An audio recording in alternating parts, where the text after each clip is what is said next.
Jadi Rismon ini akan menghadapi beberapa kasus yang menjadikan posisi dia sebagai tersangka. Jadi kalau dulu dia hanya ketakutan dengan pasal ijazah palsu dan surat keterangan kematian, tapi setelah dia berbalik arah, ya sama dengan pengemudi lalu lintas. Kalau kita berjalan di jalan tol berbalik arah, ternyata lawannya malah cukup banyak, bukan tambah sedikit di situ, ya. Ini harusnya diperhitungkan oleh Rismon, ya. Jadi kelihatannya situasi ijazah palsu di Yamaguchi oleh pihak para pelapornya sudah tidak dilakukan penuntutan kembali, surat keterangan kematian juga tidak. Nah, apakah sebaiknya Rismon berbalik arah lagi? Pecah telur melaporkan Rismon Sianipar. Dan diterima LP-nya pasal penipuan dan penggelapan. Pasal 492 sama 486. 486 itu apa? Penggelapan, 492 penipuan. 486 itu berarti lebih tua dari Gibran. Oke. Gibran tuh katanya Pentium kemarin. Oke. Nah, ini 486 lebih tua lagi. Jadi ada Mas Roy juga. Ada topi merah yang tidak pernah pakai topi merah. Ya kan? Nama aslinya tidak perlu disebutkan. Ya kan? Enggak nanti. Tunggu launching bukunya. Oke. Ada jenderal yang beda sendiri.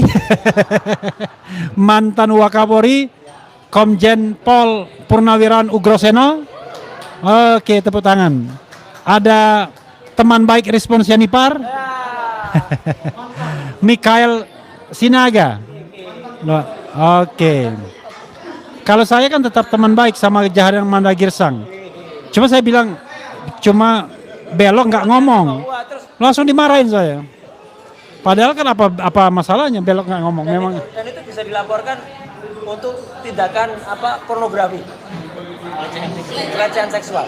Kenapa? Menarik tangannya Mas ke. Karena saya masih orientasinya lurus, nggak akan saya laporkan.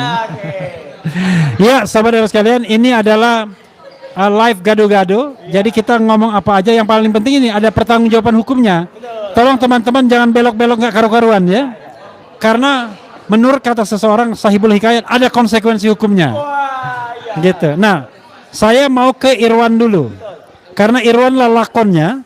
Saya baca di sini ada surat tanda penerimaan laporan. Jadi LP-nya itu STTLP B 29524 2026 SPKT Polda Metro Jaya. Nama Irwan, nomor identitas bla bla bla, kewarganegaraan Indonesia, jenis kelamin laki-laki, tempat tanggal lahir.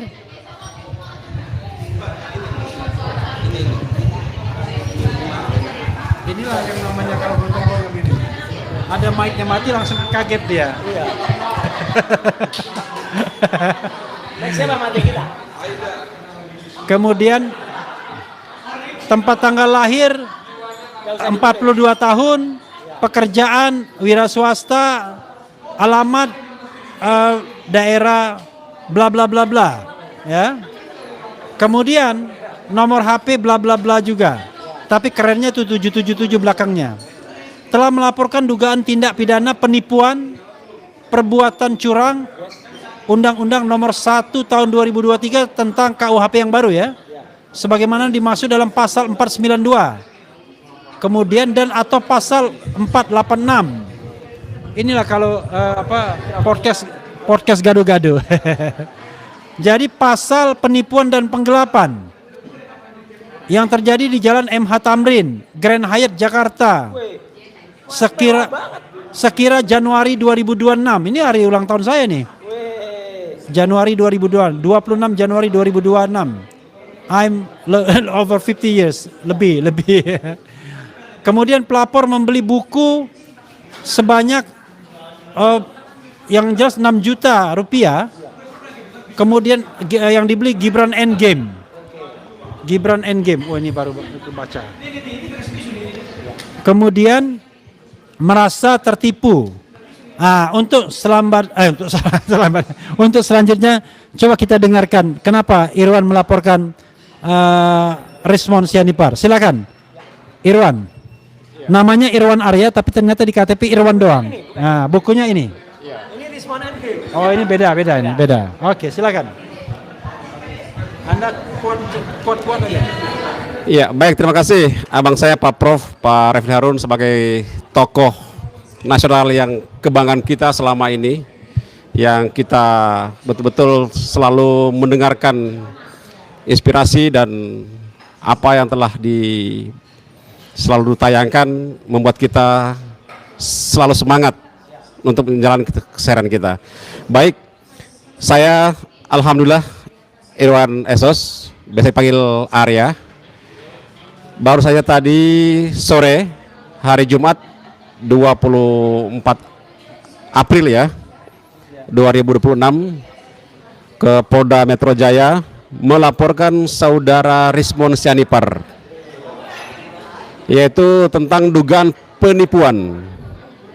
Karena saya sebenarnya dulu penggemar dari Pak Rismon sendiri yang telah bergabung kepada abang-abang kita yang selalu menyuarakan kejujuran, kebenaran, keadilan tentang persoalan ijazah palsu ini, baik ijazah mantan presiden maupun ijazah wakil presiden yang saat ini lagi kita ungkap untuk kemungkinan besar mau dimakzulkan karena dugaan kepalsuan. Untuk itu saya tadi ada beberapa jam melaporkan di Polda Metro Jaya yaitu tentang dugaan kasus penipuan, karena saya mengikuti perjalanan Pak Rismon pada saat saya sebelum membeli buku. Pertemuan kami dulu itu bang waktu di Kementerian Pendidikan. Itu kebetulan saya mengungkap juga persoalan dugaan ijazah palsu Bupati Morowali. Iya, kebetulan Bang Rismon dan kawan-kawan ada di situ juga. Iya, dekat. Saya samperinlah mereka di suatu kantin di Kementerian Pendidikan, sehingga saya sangat-sangat senang dan betul-betul mensupport atas apa yang dilakukan oleh abang-abang kita dalam gerakan untuk menyuarakan kebenaran tersebut. Disitulah awal pertemuan saya dengan Pak Rismon, sehingga saya terinspirasi dan betul-betul sangat senang dengan pergerakan ini. Kebetulan saya punya jiwa juga, memang jiwa pergerakan juga, menyuarakan tentang kejujuran, kebenaran, keadilan, tapi masih skala daerah gitu. Sehingga saya berterima kasih pada abang-abang saya, tokoh-tokoh sini bisa membimbing kita, dan di sini tempatnya saya untuk belajar banyak tentang mengungkap suatu persoalan. Lanjut dari itu, saya mengikuti acara Car Free Day yang dilaksanakan oleh Pak Rismon di Bundaran Hotel Indonesia, Bundaran HI. Saya betul-betul sangat yakin dengan apa yang dilakukan gitu. Buku Gibran M-Game ini saya memikulnya langsung juga, mengambilnya langsung itu dengan keikhlasan saya. Itu dari mobilnya beliau dengan jarak kurang lebih mungkin 1 kilo itu di Bundaran Hotel Mandarin dekat Bundaran Indonesia. Itu karena memang kecintaan saya itu tentang menyuarakan kebenaran ini, sehingga setelah kami mengangkat buku tersebut yang di dalam mobil itu kira-kira kurang lebih 100-an lebih yang dibawanya. Saya tanya sama Pak Rismon, Bang, saya mau beli bukunya abang, 300 buku. Sebagian saya mau bagikan di acara Car Free Day untuk masyarakat di Jakarta, sebagian saya bawa ke daerah, ke Sulawesi. Itu bilang, wah buku ini nggak cukup lagi, yang saya bawa cuma 100 lebih. Itu, kalau begitu saya beli dulu 60 buku, sisanya nanti saya bayar. Itu. Saya bayarlah buku tersebut. Saya beli 60 buku. Langsung 6 juta lebih. Setelah itu saya beli lagi sama teman-teman ada 5 buku lagi. Itu. Sehingga ya terkumpullah kurang lebih 60 buku. Muncul saya punya kecurigaan sama Bung Rismon ini awalnya. Waktu acara GMKR di Hotel Amars Pancoran. Itu. Rismon ini kok gelisah dalam ruangan naik turun terus. Tapi itu belum muncul. Itu kecurigaan saya benar. Nanti acara di Tebet launchingnya buku Ibu Dr. Tifa, saya datang terakhir sekitar jam 5. Saya lihat Pak Rismon itu sendirinya di kafe. Saya ajaklah dia. Selang Kafe di mana? Sebelah. di sebelah. Itu saya panggil dia, "Bang, ayo kita naik." "Ya dulu aja." Saya bilang, "Marilah." Tapi saya tinggalkan dia. Beberapa menit kemudian dia menyusul sambil membuka acara itu kan. Dan tidak lama juga dia langsung turun. Ternyata turunnya itu kita masih langsung acaranya berlangsung. Dia sudah live di Metro TV. Itu. Dan yang membuat saya kaget lagi setelah itu dia dia membuat kita shock melihat pernyataannya dia di kantor wakil presiden itu bahwa buku Gibran Endgame ini dia tidak akui bahwa hasil penelitiannya dia. Inilah yang membuat kami shock, tidak percaya dengan hasil penelitiannya dia, keyakinannya dia yang dia katakan 11.000 triliun palsu. Wah, kami bertanya-tanya, ada apa ini? Dia tidak mengakuinya, yang tersebar itu ya, bahwa akan menarik semua buku yang dia cetak itu. Kami kaget. Wah, kalau ditarik ini berarti isi yang kita sudah baca ini, berarti kita dibohongi. Waktu dia sowan ke Istana Negara, ke Wapres. Itu.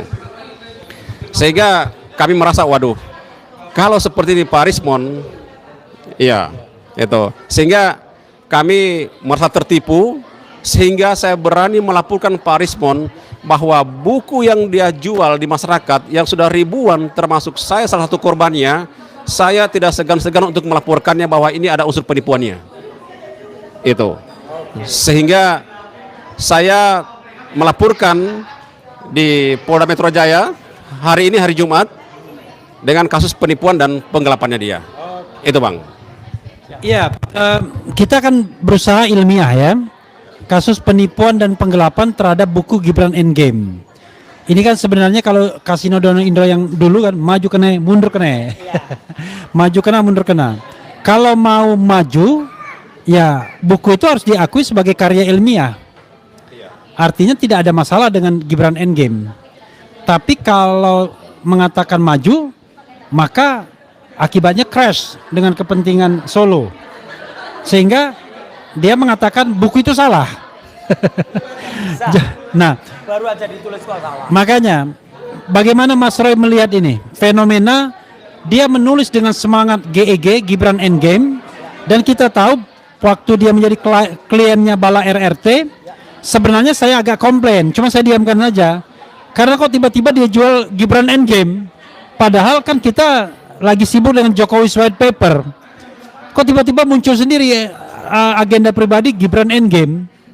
Tapi ya sudahlah, saya kan nggak mau ribut yang begitu-begitu kan. Tetapi akhirnya ya beginilah yang terjadi. Sekarang pertanyaannya adalah yang Mas Roy ambasadornya ini sebenarnya isinya menurut Mas Roy benar atau salah sih? Mana versi yang menurut Mas Roy benar?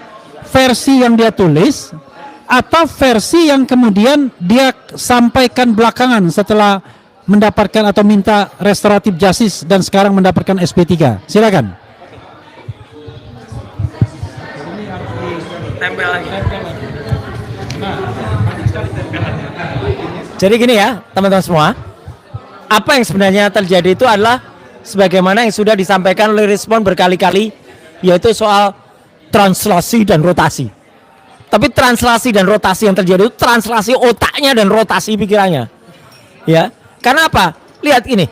Jadi pada tanggal 19 Desember tahun lalu ya 2025 itu dengan gagahnya dia masih menulis like father like son, Wapres Gibran tak lulus SMA.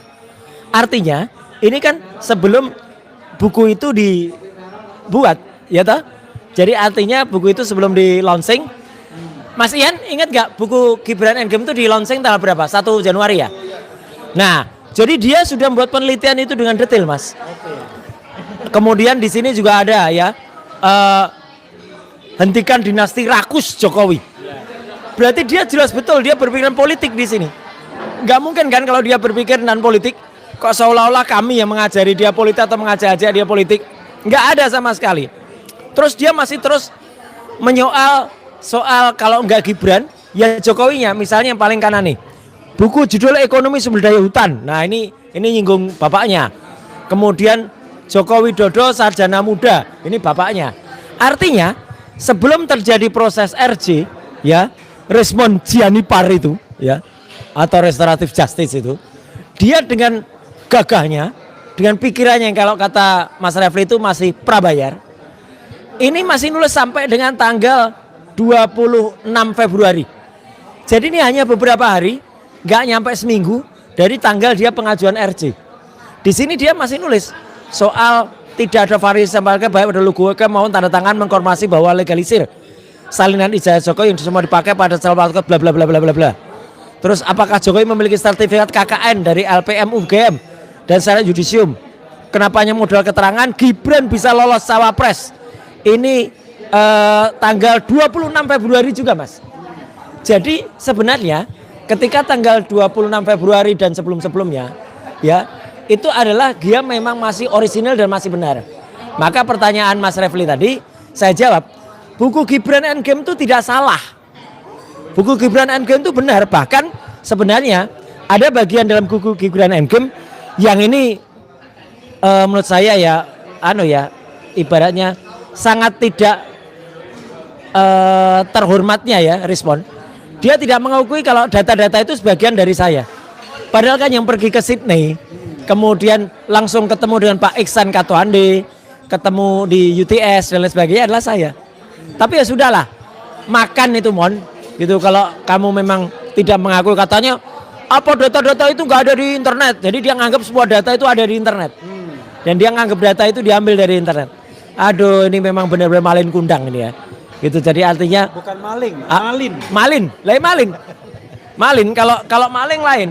Kalau maling itu adalah buku, iya buku yang ditulis oleh si Taufik Bilfaqih. Maling teriak maling ya gitu. Tapi artinya dia orang yang tidak benar-benar tidak bisa mengapresiasi, tidak tahu rasa terima kasih. Bahkan lawyer-lawyer yang sudah membantunya saja tidak dianggap, malah lawyer yang membantunya dianggap ini mau numpang aja. Saya nggak pernah milih Anda. Itu kan parah banget kan kayak gitu itu. Itu namanya orang yang benar-benar nggak punya etika dan nggak punya rasa terima kasih. Jadi saya tetap mengatakan bahkan kalau suruh milih benar mana buku Gibran Endgame dengan Respon. Sekarang malah benar bukunya, yang salah itu Responnya. Meskipun Respon yang nulis buku Gibran Endgame, tapi Respon ketika nulis buku itu masih waras. Ya sekarang sudah benar-benar sudah ditranslasikan dan dirotasikan otaknya. Ya, saya kira itu dulu, Mas. Masih banyak tokoh yang lain di samping saya ini. Ada peneliti muda sangat. Oke, ada topi merah. Ada topi merah. Kita dengar Iya. analisisnya topi merah ya. Ya, jadi sebelum saya ke Pak Ugro dan ke Michael, ini ada topi merah. Topi merah walaupun tak pernah bertopi. Yang harus dipertanggungjawabkan topi merah adalah soal diduga Rismon melakukan editing. Tapi saya senang, topi merah semalam sudah datang ke Era Channel, dia mengatakan dia berani menantang Rismon. Kalau Rismon tunjukkan source-nya, apalah source-nya itu, dia kalau dia salah dia akan mengaku salah. Tapi kalau memang benar, ya Rismon harus mengaku salah. Nah sekarang kita coba topi merah untuk kemudian menerangkan kembali temuan-temuannya terhadap dugaan rekayasa, yang dilakukan oleh Rismon Gianipar. Karena ini terkait sama ijazah Jokowi Karena itu relevan jadinya. Kita tidak melihat responnya, tapi kita melihat hasil penelitiannya yang mungkin akan berpengaruh pada jalannya kasus ini. Silakan topi merah. Oke. Terima kasih Pak Refli. Jadi di sini saya sebenarnya men-challenge. Oke, di sini kan ada coding. Oke. Di sini ada coding yang di-share oleh Pak Rismon di dalam Rakyat Bersuara. Nah, Pak Rismon dalam menit 49 itu bilang kalau misalkan ini adalah ilmiah, ini bisa di-challenge oleh siapapun, dan saya men-challenge coding ini, mencobanya sendiri dengan research dari Dian Sandi di Twitternya gitu ya. Namun yang saya dapatkan itu justru berbeda dengan hasilnya Pak Rismon yang tiba-tiba hurufnya ini muncul secara jelas dan garis tepi dari huruf-huruf itu terlihat sangat jelas.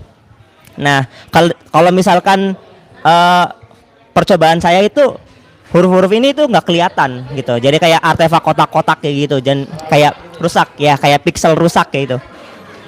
Nah, di dalam coding ini juga Pak Rismon tidak men-share dua function yang penting, divergence dan Poisson, yang harusnya itu sudah diterangkan di dalam rumus matematikanya. Nah, di sini itu nggak ada juga untuk Artinya melakukan kelupaan atau kebohongan.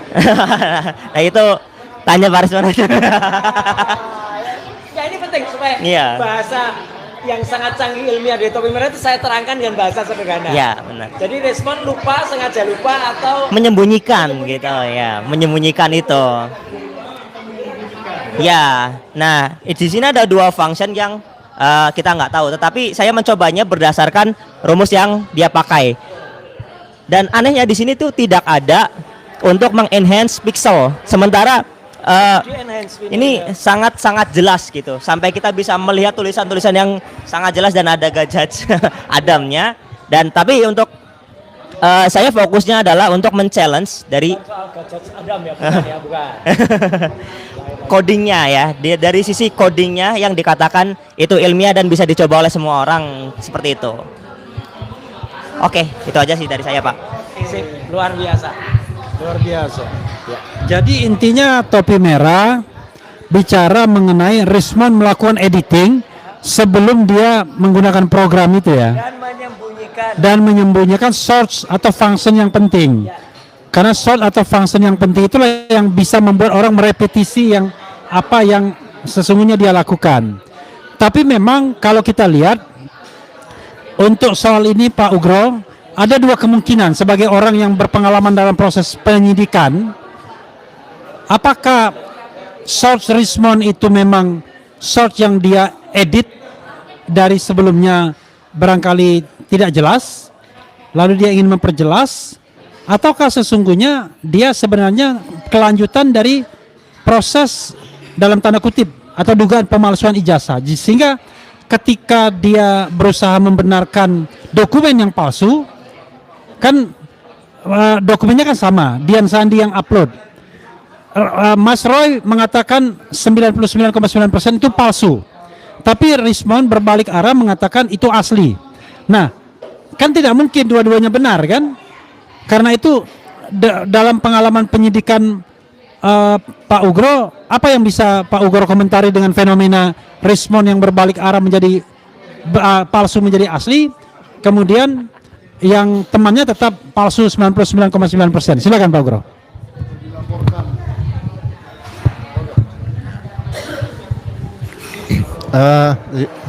Terima kasih, selamat malam semuanya. Kembali melihat apa yang dilakukan oleh Bang Rismon, ya, sebenarnya itu perbuatan-perbuatan yang akan menjerat dirinya sendiri, ya.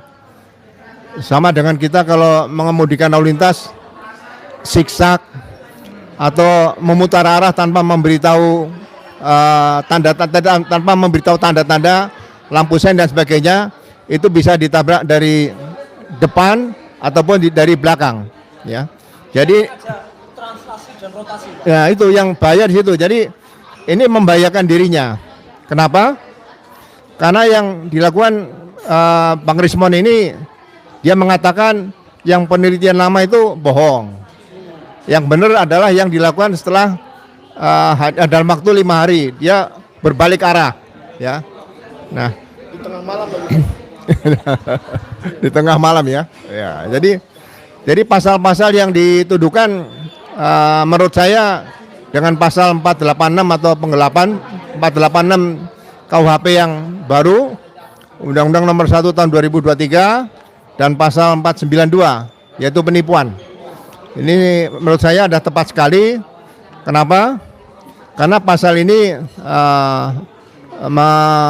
perbuatan yang mengandung memberikan informasi yang tidak benar pada publik, kemudian dengan menjual bukunya berarti menerima uang dan diduga menggelapkan, seperti itu. Jadi walaupun ancamannya di pasal 486 KUHP yang baru dan 492 KUHP yang baru, ancamannya 4 tahun, ya. 4 tahun ini kalau kita melihat pasal 100 ayat 1 dan ayat 2 Kitab Undang-Undang Hukum Acara Pidana yang baru, itu termasuk pasal yang dapat dilakukan penahanan. Ya. Kenapa dapat dilakukan penahanan?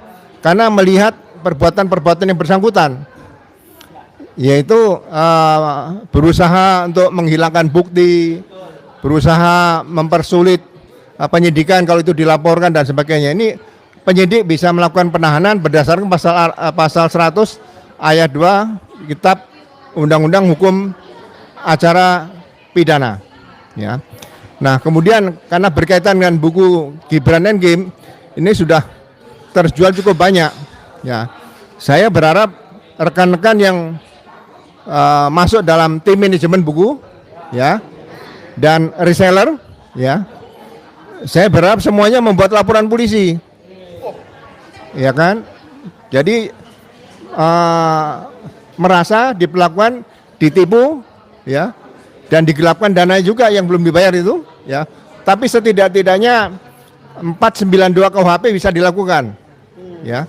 Penipuannya dilakukan oleh Rismon, sehingga kemungkinan laporan terhadap Pak Rismon ini lebih dari 1, bisa 30 LP di situ, ya. Ya, di sini.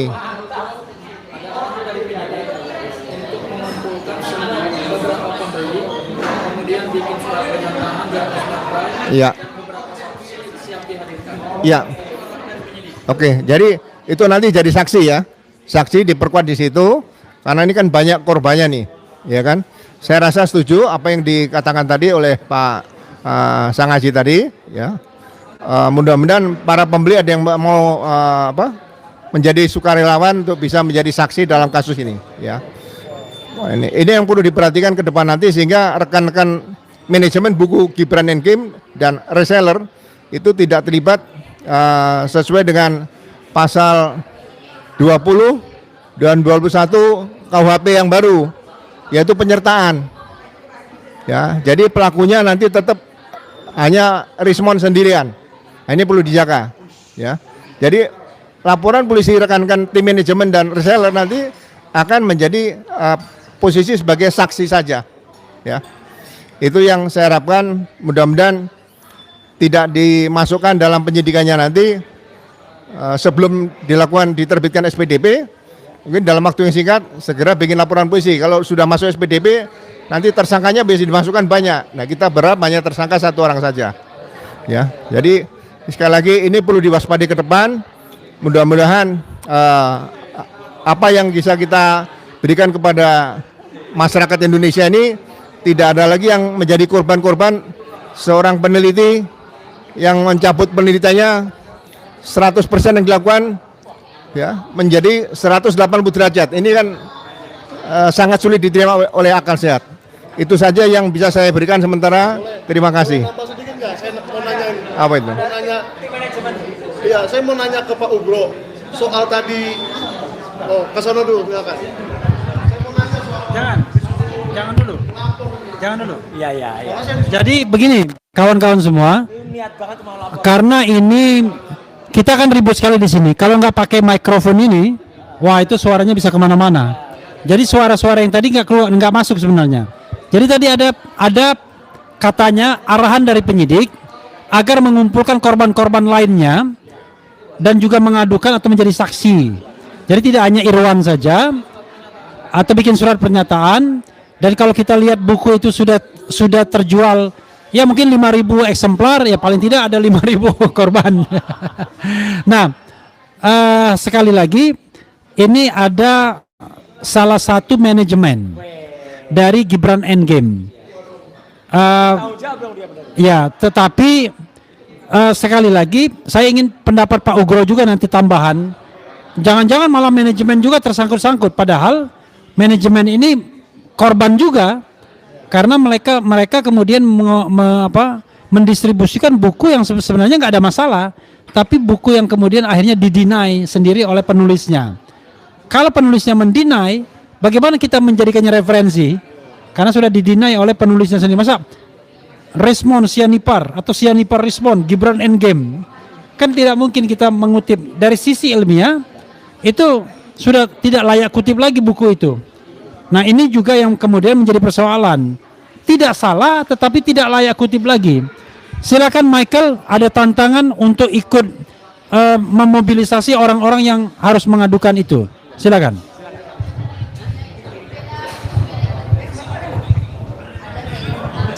Oke, sebenarnya sih kalau disuruh memobilisasi, saya mau menjelaskan dulu tentang keadaan sebenarnya di manajemen Gibran Endgame ya.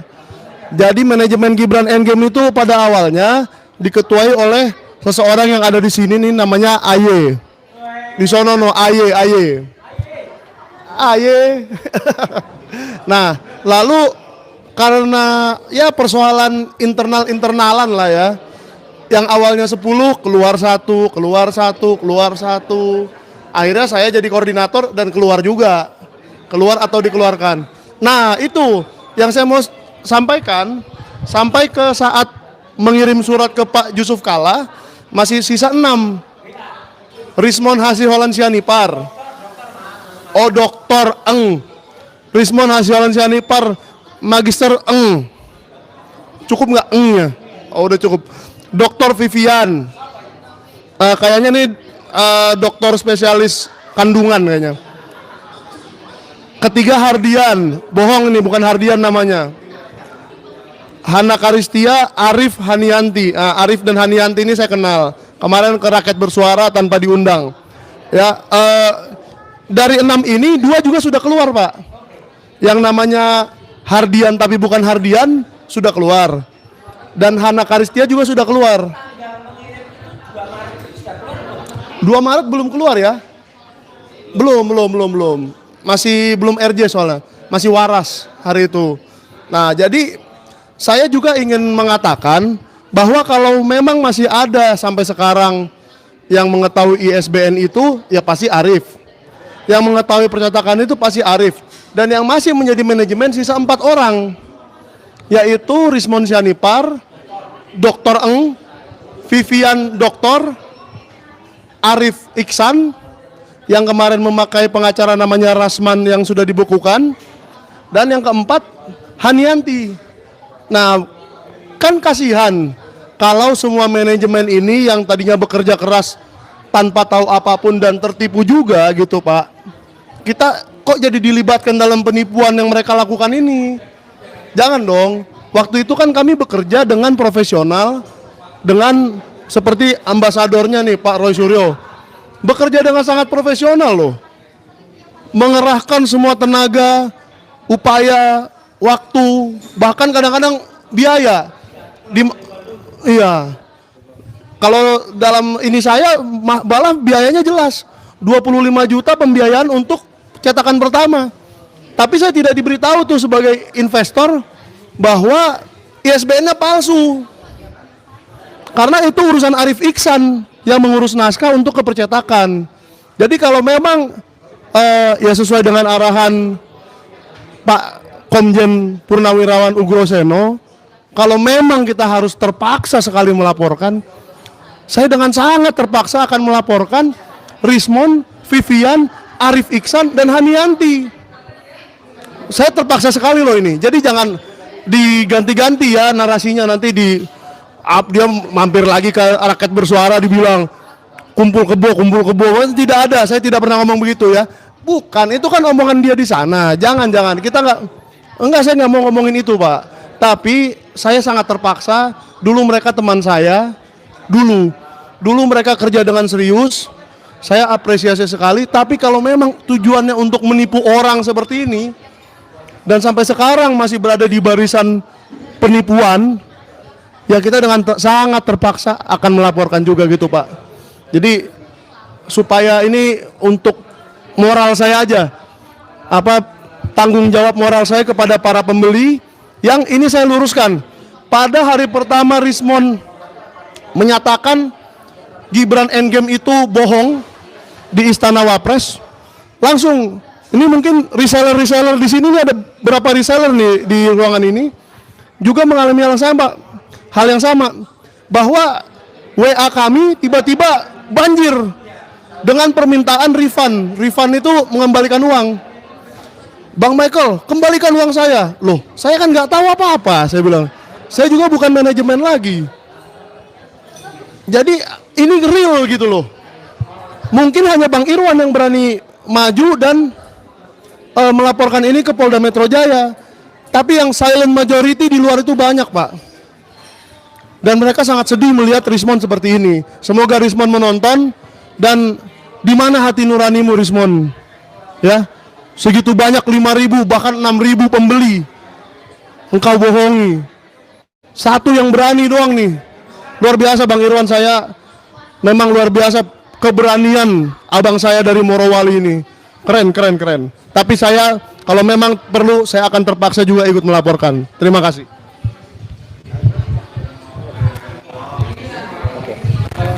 Ini saya harus disclaimer juga ya, karena sebagai lawyer dan juga kita harus ada berimbang sesungguhnya, jurnalismenya harus jalan. Tapi memang tidak mungkin kita mengundang orang-orang yang disebutkan itu, Rismon. Tetapi kalau Rismon pengen klarifikasi ke channel-channel yang ada semua ini, boleh silakan. Siapapun yang disebutkan boleh mengklarifikasi. Bahkan minta forum khusus untuk itu juga boleh ya. Nanti akan disiarkan oleh channel-channel yang menyiarkannya, baik live atau tidak. Jadi memang kita selalu memaknai yang namanya cover both side itu adalah memberikan kesempatan, tidak pada kesempatan pertama, tapi boleh pada kesempatan berikutnya kalau dia mau melakukan cover both side, meminta itu hak jawab. Dan kadang-kadang mereka menjawab juga di tempat mereka sendiri.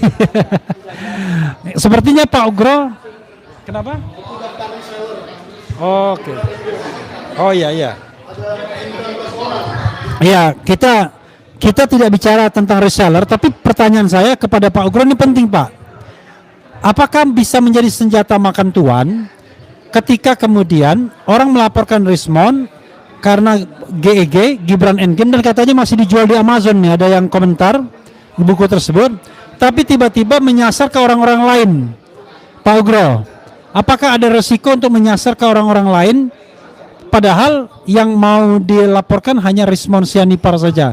Terlepas dari catatan Michael tadi yang ingin melaporkan juga yang 3 nama lainnya, tetapi intinya adalah yang dilaporkan Irwan adalah Rismon Sianipar. Silakan Pak Ugro menambahkan, apakah kemungkinan ada resiko nama-nama reseller dan lain sebagainya ikut tersangkut sebagai katakanlah hal yang tidak baik, jadi terlapor juga atau kemudian jadi potensi jadi tersangka. Ini penting, jangan sampai kemudian tiba-tiba penegak hukum, penyidik itu malah kemudian memutar sedemikian rupa.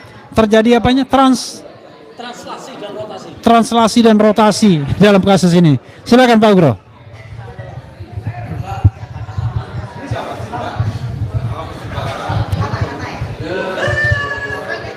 Baik, terima kasih. Jadi saya sampaikan ini untuk menghindari kriminalisasi orang-orang yang pernah menjadi manajemen buku Gibran Endgame dan reseller buku Gibran Endgame. Ya, jadi orang-orang yang dulu terlibat sebagai dalam manajemen atau reseller, kalau dia mendukung Rismon, berarti dia bisa dilaporkan juga sebagai tersangka. Tapi kalau orang-orang tersebut yang dulu terlibat dan merasa ditipu juga, seperti siapa? Arif, Terus apa lagi tadi? Kalau Arif masih bersama. Iya. Nah, bagi yang lain ya. Kalau yang tertipu saya lah misalnya. Ya, bukan yang masih dekat sekarang siapa saja? Yang masih dekat itu Arif, Hanianti dan Vivian. Ya, yang masih dekat ini nanti bisa dilaporkan juga sebagai tersangka. Jadi tersangkanya tidak hanya 1, bisa 3 atau 4. Nah, jadi ini supaya clear. Nah, yang lain harus membuat laporan polisi. Jadi laporan polisi tidak harus nanti di Polda, bisa di polsek terdekat. Nah, nanti laporan polisi dikumpulir oleh salah satu rekan penasihat hukum, diserahkan kepada Polda Metro Jaya supaya laporan tersebut ditarik ke Polda Metro Jaya untuk jadikan satu berkas terhadap orang yang dilaporkan oleh Pak siapa tadi? Ridwan ya. Ya, seperti itu. Jadi ini untuk memudahkan penyidikan di situ ya. Terima kasih. Ini Nggak jadi korban ya? ini ini kan kita bicara mengenai potensi pidana mengenai peredaran buku Gibran Endgame. Tetapi mungkin Mas Roy bisa nggak misalnya dalam kasus Rismon ini ada potensi dugaan pidana yang dilakukan soal misalnya memberikan keterangan di bawah sumpah yang berbeda. Dia memberikan keterangan di bawah sumpah pada tanggal 18 kalau tidak salah ya. 18 Februari di Solo dalam kasus gugatan citizen lawsuit, dan kemudian itu diingkarinya, paling tidak patut diduga dia mengingkarinya ketika dia membuat di BAP lagi sebagai saksi setelah mendapatkan atau sebelum mendapatkan SP3. Itu apakah itu punya potensi untuk dipermasalahkan juga terkait dengan penggunaan gelar diduga palsu yang kemudian paling tidak terbukti di dalam KTP dia menggunakan doktor, walaupun kemudian ada sanggahan dari justru kaum termul sendiri kan bahwa ijazahnya itu nggak ada, dokternya nggak ada, yang ada cuma transkrip nilai. Nah, berikutnya lagi dia juga melakukan kebohongan diduga ketika di acara rakyat bersuara mengatakan dia punya gelar doktor. Dia mengatakan ada ijazahnya di Bali G. Ketinggalan ijazahnya. Dia mentertawakan Mas Roy juga. Nah, sekali lagi sobat era sekalian, ini bukan soal adu mengadu tetapi soal integritas. Karena secara sengaja Rismon ini digunakan oleh penyidik, kan di BAP oleh penyidik untuk memperberat posisi Roy Suryo dan Dr. Tifa yang tidak lain klien saya juga, ada klien Abdul Ghafur juga. Jadi ini kan juga pembelaan kami sebagai advokat agar jangan sampai orang-orang yang sudah tidak kredibel lagi justru dipakai untuk menghantam Mas Roy dan kemudian Dr. Tifa. Silakan bisa dikomentari Mas Roy. Potensi-potensi pidananya. Ya. Sebelum nanti mungkin juga sahabat baru kita, sebenarnya bukan sahabat baru ya, udah lama analisisnya tapi baru kita perkenalkan bareng-bareng Mas Topi Merah ini ya. Nanti juga mungkin ada pengalamannya soal Rismon. Saya ingin menyampaikan dengan data apa yang tadi disampaikan oleh Bang Refli. Jadi bukan sekedar kebohongan, tapi memang ada sengaja dia berbohong ketika dia menampilkan KTP ini. Ya, KTP ini digunakan oleh dia untuk ketika waktu itu dia ada di sidang CLS di Solo. Jadi kebetulan saya menjadi ahli juga, dan kebetulan kita sebelum bersaksi kita diminta menyerahkan KTP-nya, dan dia menyerahkan ini. Dan di sini namanya jelas Dr. Rismon Hasiolan, sarjana teknik, ya. Kemudian M. Eng dan Dr. Eng-nya itu dari mana? Ya, karena kalaupun dia benar dari Jepang, Mas, Jepang itu nggak mengenal Eng. Jepang itu PhD dan MSc. Ya, jadi Magister of Science, ya, Master of Science atau Physical Doctor. Jadi bukan Eng. Jadi ini sudah berbohong. Apalagi dia tampak marah ketika malam hari itu di rakyat bersuara. Itu KTP dari mana? Loh, KTP kan kamu serahkan kepada penasihat hukum. Penasihat hukum itu juga penasihat hukum saya juga. Dan itu digunakan bersama, jadi yang sudah diserahkan kepada publik sesuai dengan Undang-Undang Keterbukaan Informasi Publik itu juga bisa diakses oleh orang gitu loh. Jadi ini jelas ya, apa yang ada ini adalah klaim dia kalau dia punya gelar doktor. Nah, yang menarik Tadi Mas Refli juga mengatakan bahwa justru termul-termul dari sebelah itu yang awalnya memang kemudian menelisik soal respon. Dan sudah ada bukunya, e-booknya ada. Sekali lagi saya umumkan nih e-booknya. E-book karangan Muhsin Taufik Bilfaqih alias Bill Offside. Judulnya Maling Teriak Maling. Ya, bisa dibeli e-booknya ini ya. 75.000 mumpung diskon. Ya, aslinya 99.000. Saya jangan-jangan jadi brand ambassador buku ini ya. Jadi ini bukan. Dan di situ menarik, Mas. Mas Refli pernah juga, ya. Bahkan saya juga pernah juga membantu mati-matian kamu, Mon. Ketika waktu itu ada, oh ini ijazahnya palsu. Mas Refli itu dengan jelas mengatakan, dia dokternya dengan paten kok. Tapi mas sayangnya patennya ditolak. Jadi kan fatal ini. Patennya itu ditolak. Jadi kan ini fatal banget. Dan bahkan dalam buku Maling Teriak Maling ini, itu jelas betul di situ ada kronologi ijazah palsunya Respon itu. Yang waktu itu dia tampilkan dalam Bali G Academy, tapi malu-malu nampilkannya. Gitu ya. Enggak lama. Ternyata apa? Karena ternyata kertasnya cuma HVS dan bukan kertas serat kayu yang asli. Dan ini ada perbandingan antara ijazah asli dan ijazah palsu. Bahkan yang menarik, nama nama presiden di Yamaguchi University, yaitu Hiroshi Kato, yang tertulis di ijazahnya Respon, itu ternyata pada tahun Respon lulus itu sudah tidak jabat lagi. Jadi dia obsolete, dia salah menuliskan nama orang yang sudah tidak jabat ditulis. Nah itu kayak legalisasi ijazahnya Jokowi, mirip. Ada dekan, ya ada dekan yang belum menjadi dekan sudah ditulis. Atau ada profesor yang belum profesor sudah ditulis profesor. Jadi ini sama aja nih ya, satu kolam tuh ketemu semua kalau para pembohong tuh ketemu. Bahkan Mas, tadi yang sampaikan juga Pak Ugro bahwa hanya dalam waktu 5 hari dia udah berubah. Ini tweet dia sebelum dia berubah pikiran. Ketika dia masih menyoal ijazahnya Jokowi. Legalisasinya disoal pada tanggal 28 Februari. Setelah itu 3 Maret dia RJ. Ini kan aneh, bisa berubah dengan cepat. Dan soal-soal ijazah itu juga tidak konsisten dengan apa yang dia sampaikan. Dia juga mengatakan kalau tweet dia like father like son, Joko Widodo sarjana muda dan lain sebagainya. Yang paling fatal Mas, dalam buku Maling Teriak Maling itu juga ada email dari Yamaguchi University yang menjawab pertanyaan dari orang yang menanyakan, dan itu jawab bahwa di Yamaguchi tidak dikenal nama Respon Hasyolan Sianipar. Dan itu yang makanya membuat orang-orang semakin menelisik lagi. Meskipun ini masih ada catatan ya, untuk soal yang ribut dikatakan surat kematian, itu memang sampai detik ini bukti fisiknya kami belum pegang. Tetapi itu sudah kencang sekali, makanya itu muncul istilah zombie. Karena dia membuat surat kematian palsu itu ya, yang itu salah satunya dipakai oleh pelapor Respon tadi, yaitu Pak Irwan. Nah, tunjukkan Pak Irwan kaosnya. Lah, itu surat kematian. Nah, itu. Jadi surat kematiannya ditunjukkan tuh. Ya. Dan bagaimana bentuk zombinya? Ini bentuk zombinya. Lah. Ini bentuk zombie.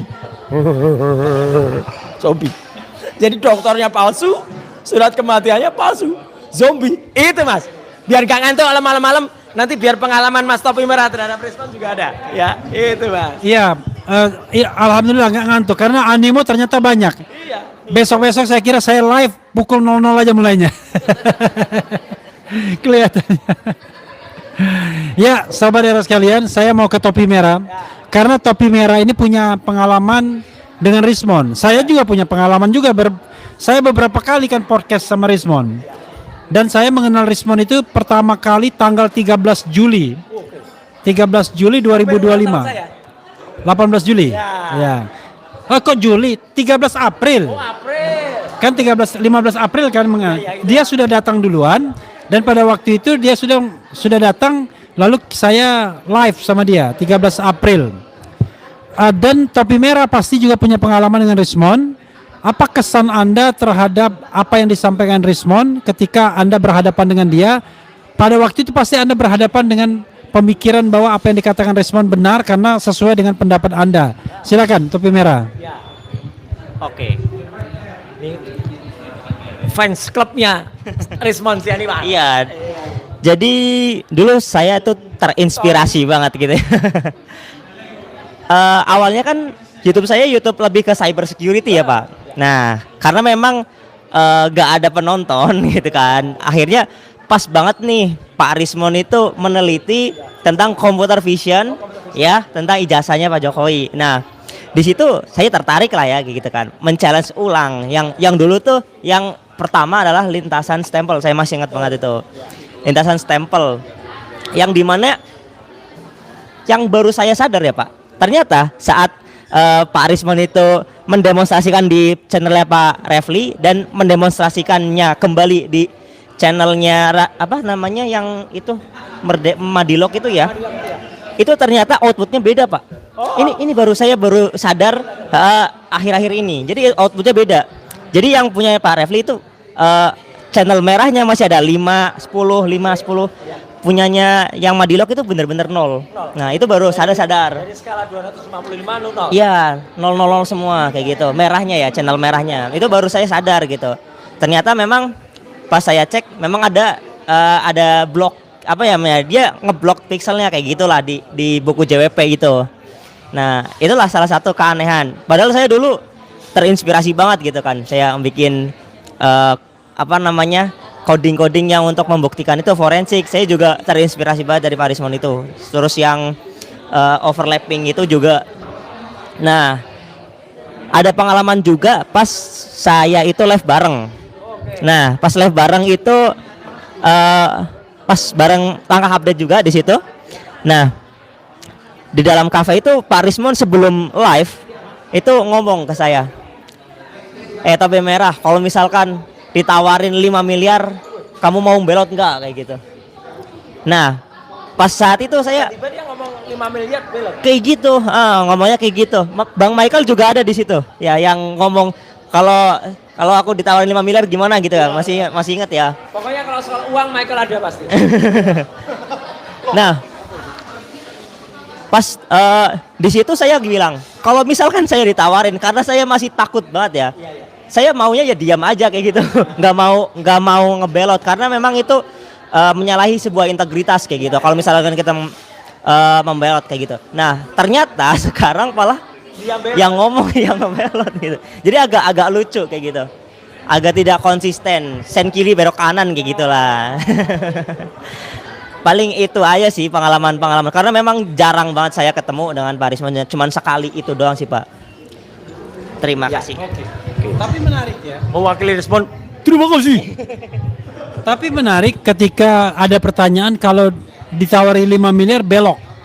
Saya sayangnya tidak ada psikolog ya, atau ahli perilaku yang bisa menerjemahkan ini. Tapi Pak Ugro kan sebagai penyidik tentu sering berhadapan dengan orang yang punya motif-motif tertentu.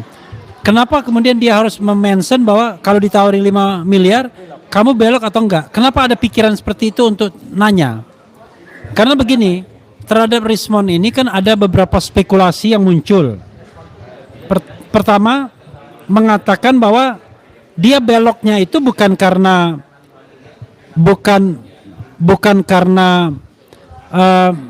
ancaman ijazah palsu dan surat kematian, tetapi from beginning memang begitu maksudnya. Artinya masuk ke gelanggang untuk mempertinggi daya tawar, dan kemudian daya tawar itulah yang dia mau jual. Tapi ternyata boncos juga karena tiba-tiba dilaporkan di tengah jalan kan begitu. Tapi ada juga yang sebagian orang mengatakan ya karena dia dilaporkan itu posisinya terjepit dan kemudian dia menyerah. Nah, tetapi ketika dia bicara mengenai 5 miliar kepada Topi Merah, kenapa harus ngomong begitu dia? Apakah Anda belok ke 5 miliar? Karena saya yakin Rismond tidak mendapatkan uang sepeser pun dari siapapun, baik dari Pak Jokowi maupun dari mungkin pendukung Pak Jokowi. Emang yakin? Yakin, kecuali dibuktikan sebaliknya. Dan saya yakin juga ijazahnya asli dari Yamaguchi University, kecuali dibuktikan sebaliknya. Oke, silakan Pak Ugro.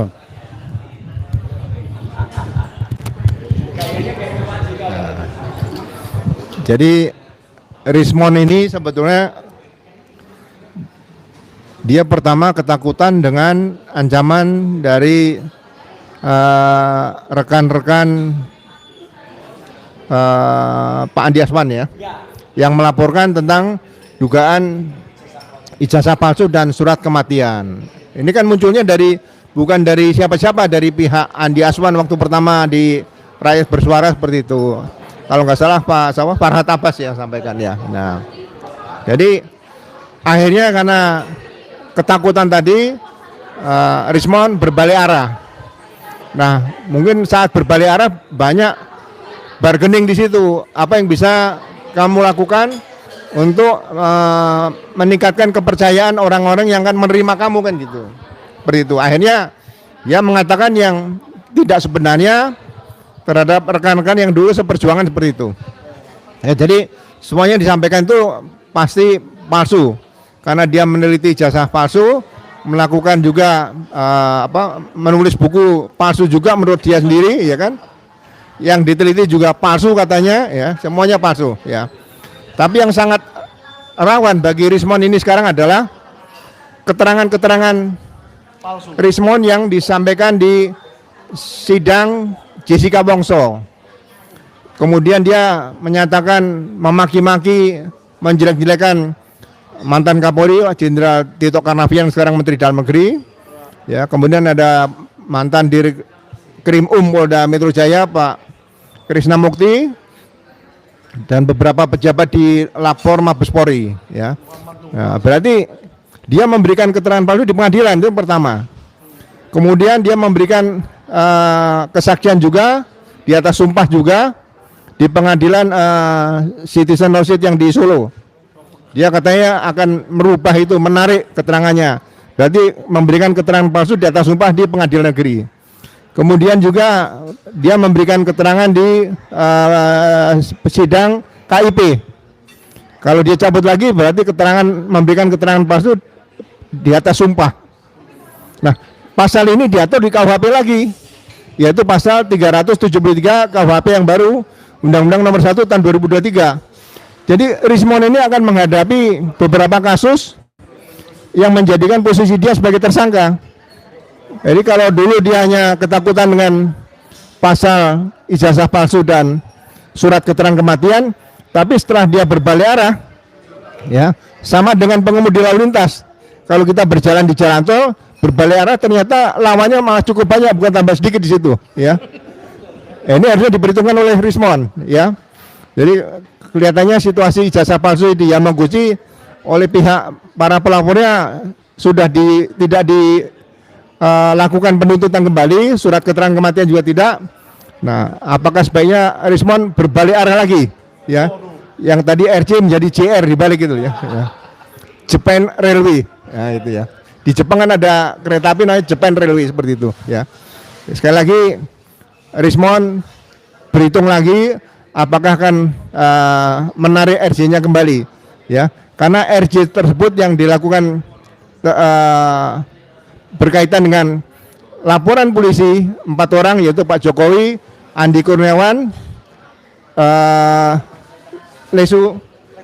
Lecumanan dan Maret Samuel Sweken itu, ya, itu sudah bisa dikatakan sudah berhenti sejak terbitnya RJ Egy Sujana dan Damai Hari Lubis, ya. Jadi nggak usah takut kalau RJ-nya Rismon dibatalkan, kasus tersebut sudah dicabut laporan polisinya, ya. Kalaupun satu laporan polisi yang dicabut, yang dilaporkan Pak Jokowi, 3 pelapor tadi selain Pak Jokowi, sebetulnya laporan tersebut tidak punya kekuatan hukum, legal standingnya nggak jelas, ya. Saksi-saksi pelapor 3 orang tadi tidak pernah melihat peristiwa pidananya langsung, tidak mengalami sendiri, ya, tidak mendengar langsung, ya.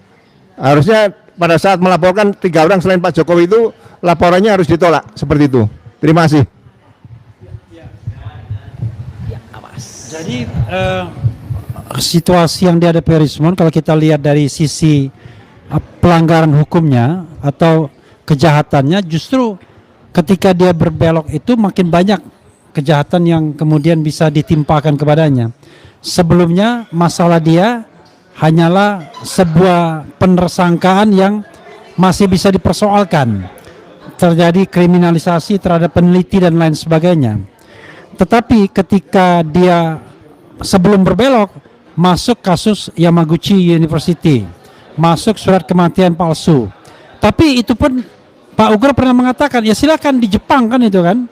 Nah, tetapi kemudian mungkin karena ketakutan dia belok. Nah, dengan dia belok ini masuk dia jebakan buku Endgame, masuk pasal penipuan dan penggelapan. Kemudian masuk pasal sumpah palsu, memberikan keterangan di bawah sumpah. Masuk lagi pasal menggunakan gelar akademik palsu. Jadi untuk Rismond kadang-kadang kita juga kasihan, kasihan kan? Karena ketika dia merasa bebas, sebenarnya tidak, karena banyak sekali kasus-kasus pidana yang bisa ditimpakan kepadanya dan itu real kejahatan, bukan semacam kriminalisasi terhadap kebebasan menyatakan pendapat. Tetapi sekali lagi untuk Pak Ugro sebagai mantan Wakapolri, apakah penyidik dalam hal ini cukup independen untuk memproses memang kasus yang memang pidana, beneran pidana, penipuan, penggelapan, kemudian sumpah palsu, penggunaan gelar akademik palsu, itu kan sesuatu yang nyata. Apakah karena dia sudah berada di kubu Pak Jokowi, penyidik kemudian tidak bersikap galak, tidak bersikap profesional lagi, tetapi melindungi Rismond sebagai sokol saksi mahkota, katakan begitu kan, saksi mahkota. Mahkota yang mana? Kita bingung juga karena ini kasus yang sebenarnya mudah sekali. Bukan Rismond yang menentukan ijazah itu asli atau tidak, tetapi keberadaan ijazah pada tanggal 15 Desember 2025 yang tidak kunjung dikeluarkan itu sebenarnya. Silakan Pak Ugro. Jadi kita harus banyak berterima kasih dalam memberikan edukasi kepada publik berkaitan dengan Kitab Undang-Undang Hukum Pidana yang baru, Undang-Undang Nomor 1 Tahun 2023, dan juga dengan Kitab Undang-Undang Hukum Acara Pidana, Undang-Undang Nomor 20 Tahun 2025. Ya, jadi apabila penyidik tidak melakukan tugasnya penyidikan dengan benar, nah, itu di KUHP yang baru, Undang-Undang Nomor 1 Tahun 2023 sudah disebutkan bisa diproses kode etik dan juga bisa diproses pidana. Jadi sekarang jangan main-main seperti itu, ya. Kemudian kalau berkaitan dengan hal-hal yang perasaan ragu-ragu, sebenarnya penyidik tidak perlu ragu-ragu, ya. Sudah diberikan kewenangan penuh oleh hukum acara pidana, ya kan. Risikonya kalau tidak melaksanakan tadi bisa di kode etik dan pidana, tapi kalau melaksanakan, ya menurut saya pernah mengalami sendiri, risikonya paling dimutasi, ya.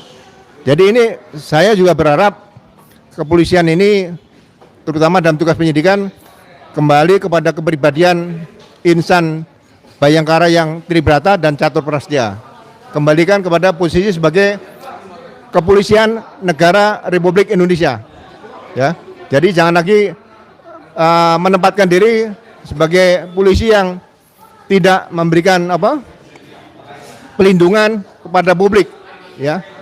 Karena rastra sewak utama yang berada di topi, di kepala semua insan Bayangkara itu adalah tulisan rastra sewak utama, abdi utama dari nusa dan bangsa. Bangsa ini berarti seluruh hampir 290 juta masyarakat Indonesia yang harus dilayani, dilindungi dan diayomi oleh Kepolisian Negara Republik Indonesia. Itu saja, terima kasih. Oke, sebelum closing statement, saya ingin memberikan kesempatan kepada Irwan dulu ya. Begini, Anda tidak takut dengan mengadukan Rismond, karena bukan Rismondnya, tapi Rismond yang barangkali sudah tanda kutip dilindungi. Rismond yang dilindungi, dan tidak banyak orang yang berani kan. Contoh misalnya mengadukan dugaan tindak pidana yang dilakukan oleh Pak Jokowi misalnya, nggak ada yang berani. Padahal kalau kita lihat hasil dari KIP itu jelas-jelas ada masalah di sana sesungguhnya. makin menunjukkan bahwa ijazah itu memang tidak asli. Tetapi tidak ada lagi orang yang berani mengadukannya. Nah, ini Rismon yang diadukan. Apa Anda siap menghadapi konsekuensi? Yang jelas ya bakal repot lah diperiksa-periksa kan sebagai pelapor. Tapi bisa juga Anda kemudian akan mengalami intimidasi. Tapi mudah-mudahan tidak. Apakah Anda sudah siap mental untuk hal tersebut? Silakan.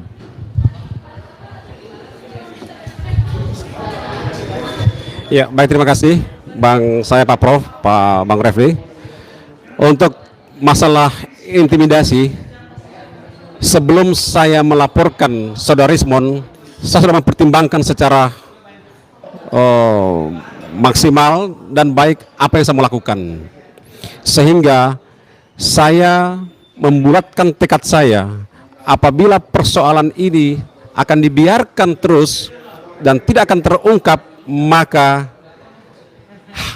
jangan kita akan menganggap ke depan Indonesia ini, khususnya para pemimpin-pemimpin kita, akan membawa negeri ini dengan baik. Untuk itu, apapun konsekuensinya, saya akan tetap berpegang teguh pada pendirian saya, dan tidak ada satu orang pun yang akan bisa mempengaruhi saya untuk apalagi mencabut laporan saya. Itu yang utama bagi saya. Yang berikutnya, saya tidak akan tergoda dengan iming-iming berupa materi. Ya. Itu.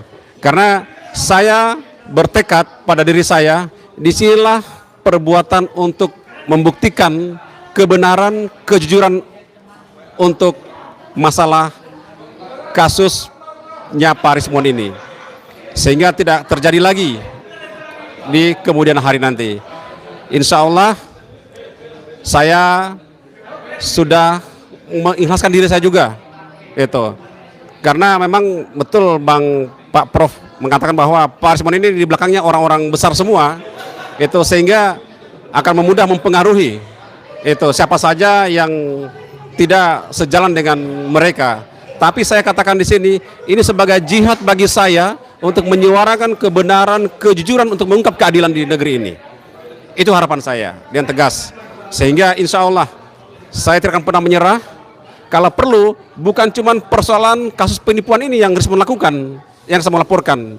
Kalau ada bukti-bukti lain lagi tentang dokter eng-engnya itu yang betul-betul masih kita ragukan, yang disematkan di KTP-nya itu, kalau ada barang bukti bahwa Rismon tidak lulus di Yamaguchi, Jepang, maka saya akan laporkan juga bahwa itu kasus penipuan juga, pemalsuan dokumen.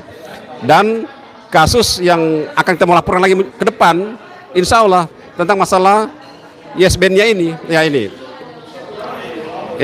kita kaget juga tentang masalah gelar doktor yang disematkan oleh di KTP-nya Pak Rismon ini, itu. Dan ini setelah Bang Roy kejar meminta ijazahnya, beliau tidak bisa berikan bukti ijazah doktor S3-nya dari Yamaguchi, Jepang. Yang Anda berikan cuman surat transkrip nilai. Iya, kita juga bisa. Itu sehingga kalau ini terbukti juga pemalsuan yang dilakukan oleh Pak Rismon, maka siap-siap kita akan laporkan untuk sesi berikutnya. Itu Bang. Ya, itu sekaligus closing statement-nya ya. Silakan Mike dari sana. Ya, oke. Oke, jadi dari saya dulu ya, supaya penonton semua channel-channel ini tidak ngantuk, saya akan bongkar satu lagi kebohongan alias kejahatan yang dilakukan oleh Rismon Hasyolan Sianipar di panggung TV nasional. Dia menyatakan pernah memberikan uang 20 juta kepada Bambang Tri. Saya sudah konfirmasi dan itu bohong besar. Bambang Tri tidak pernah menerima uang 20 juta tersebut.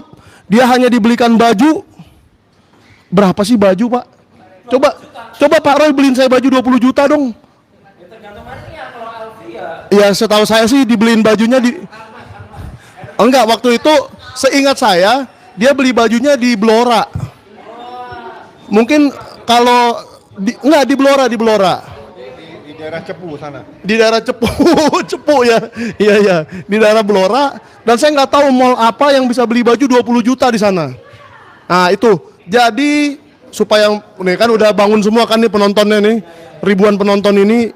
Nah itulah, jadi kayaknya Rismond ini gali lubang tutup lubang pengennya. Tetapi ternyata semakin dia menggali lubang, semakin dalam lubangnya. Nggak ketutup-tutup, makin tergali. Jadi Bambang Tri akan mempertimbangkan nih, Pak. Saya dengar beliau akan mempertimbangkan karena sudah difitnah seperti itu, apakah mau mengambil langkah hukum atau tidak. Ya sebaiknya Rismond minta maaf lah ke Bambang Tri juga. Soalnya dengan apa namanya yang dikatakan Pak Al-Katiri kemarin tentang buku JWP, uang yang dia terima 50 juta, katanya ke Bambang Tri. Lalu ada juga nih fitnah yang sangat keji. Saya dengar dari salah satu teman-teman kita di sini, katanya uangnya ke Kasmujo, itu jelas-jelas salah. Dia tidak pernah bertemu dengan Pak Kasmujo, hanya satu kali dengan saya itu, lalu pernah mengirim buah. Kan nggak masuk akal, Pak. Baju tidak mungkin 20 juta, buah pun tidak mungkin 20 juta. Apa mau beli durian satu pesawat dia? 20 juta.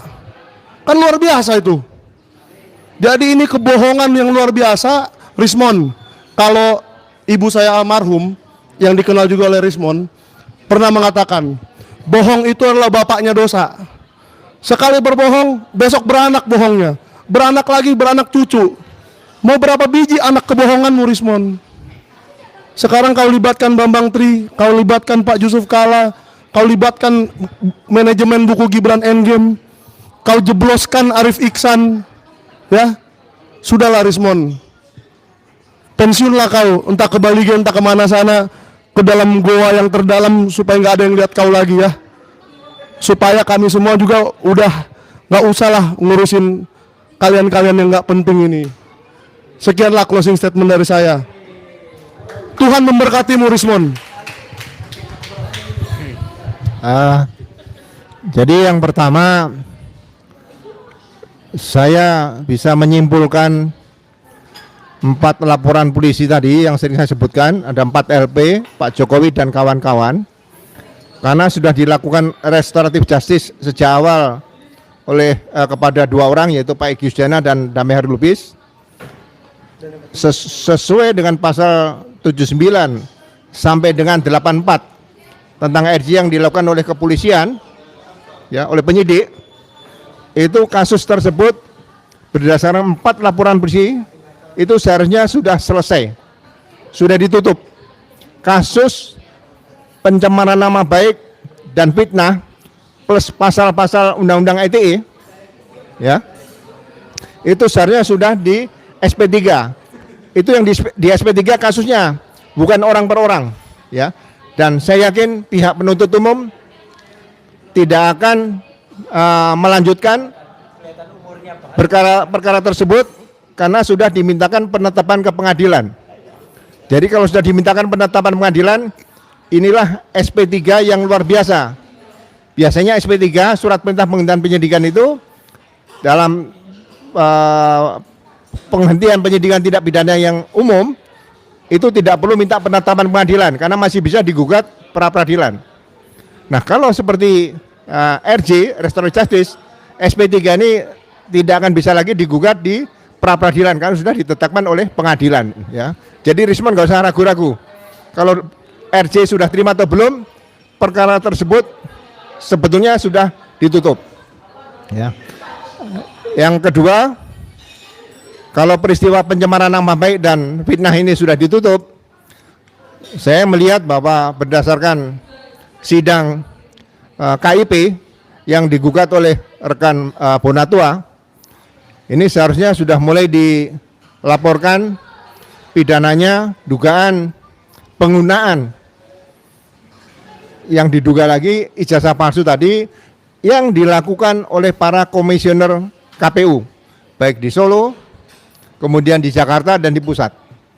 Ini harus ada yang berani melaporkan sehingga ke depan nanti tahun 2029 tidak akan lagi terjadi hal-hal seperti yang terjadi di tahun-tahun 2005, 2010 ya di Solo, 2012 Jakarta, 2014 di KPU Pusat dan 2019 di KPU Pusat. Ini jangan sampai terjadi lagi. Sehingga para komisioner KPU akan bertindak hati-hati. Jangan merasa dirinya nanti seperti event organizer pesta pernikahan. Ini pesta demokrasi. Kita harus sama-sama mengawasi, KPU harus bertindak sesuai dengan undang-undang yang ada. Ya, jadi sekali lagi mudah-mudahan dugaan ijazah palsu tadi bisa segera ditindaklanjuti oleh penyidik, ya. Kemudian nanti dilanjutkan jaksa. Nah, terserah jaksa apakah mau dikesampingkan perkara pidana tersebut atau dilanjutkan ke sidang pengadilan, kita serahkan kepada kejaksaan. Itu saja dari saya, terima kasih. Oke, kalau saya sendiri siap. Kalau saya sendiri singkat saja. Saya adalah seorang programmer yang sangat mencintai matematika dan saya menganggap matematika adalah sebuah seni.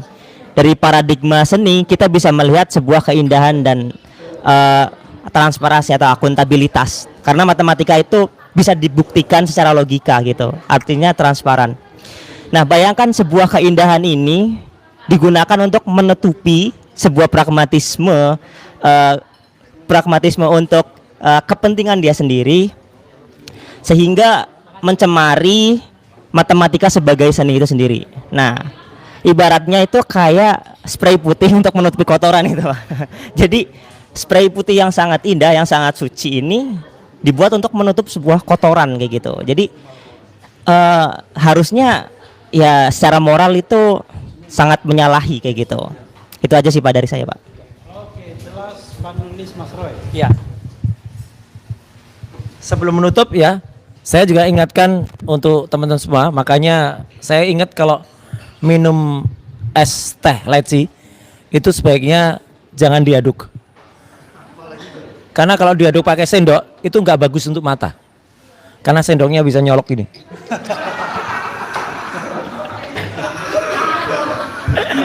Malam-malam biar pada melek ya. Gitu. Jangan terlalu serius ya. Gitu. Jadi pesan saya gitu ya. Jadi Rismond nggak bisa terlalu ketawa ya. Bukan karena sendok yang nyolok mata tadi ya. Tetapi karena apa? Karena memang ada banyak sekali kasus-kasus yang harus dipertanggungjawabkan ya. Akibat apa? Kelakuan yang kami itu sudah sangat baik ya kepada kamu itu ya. Kamu kita ajak bersama-sama, kita ajak berjuang. Siapa yang ngajak ke politik? Nggak ada. Kita semua itu berangkat bersama-sama, nggak ada yang maksa-maksa. Bahkan kamu sendiri yang mendatangi para ketua partai, ya minta izin. Pak Ugro juga sempat diminta waktu itu untuk ke salah satu ketum partai, tapi untungnya beliau nggak bersedia ya waktu itu. Dan akhirnya salah satu WA kan terbukti tadi, WA ke Pak JK dan seterusnya. Tapi malah kamu mengatakan saya dipaksa-paksa ke politik. Yang dipaksa ke politik itu siapa? Ya, nggak ada gitu. Dan sekarang ya nikmati saja hari-harimu yang sebentar lagi akan menerima panggilan dari banyak LP itu.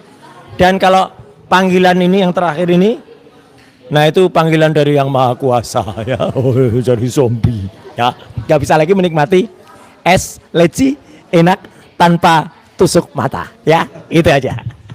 Ya, sobat era sekalian ya, sekali lagi dengan etika jurnalistik seharusnya Rismond datang ke sini untuk mengklarifikasi. Saya bersedia kalau seandainya Rismond mau datang dan mau mengklarifikasi, dipertemukan dengan Mas Roy dan Topi Merah, sehingga ada yang namanya cover both side, ada keseimbangan di sana. Tapi kalau dia bikin di channelnya sendiri ya silakan, tapi silakan nggak apa-apa juga. Cuma tolong kolom komentarnya dibuka. Ini kita buka kolom komentar nih ya. Ada yang menghina, ada yang memuji, tapi kita jantan, kita berani ya. Nah, jadi tolong buka kolom komentar dan stay kepada masalah ya, bukan pada isu-isu yang hoax dan lain sebagainya. Karena itu untuk menutup ini saya kasih pantun khusus untuk Rismond yang baru saya bikin. Kira-kira bikinnya ya 0032, ini sekarang 0038, berarti 5 menit yang lalu. Gini ya pantunnya. Dari Sabang hingga Merauke, banyak berjajar hewan belalang. Lai Rismond dulunya oke. Belok di jalan tak bilang-bilang.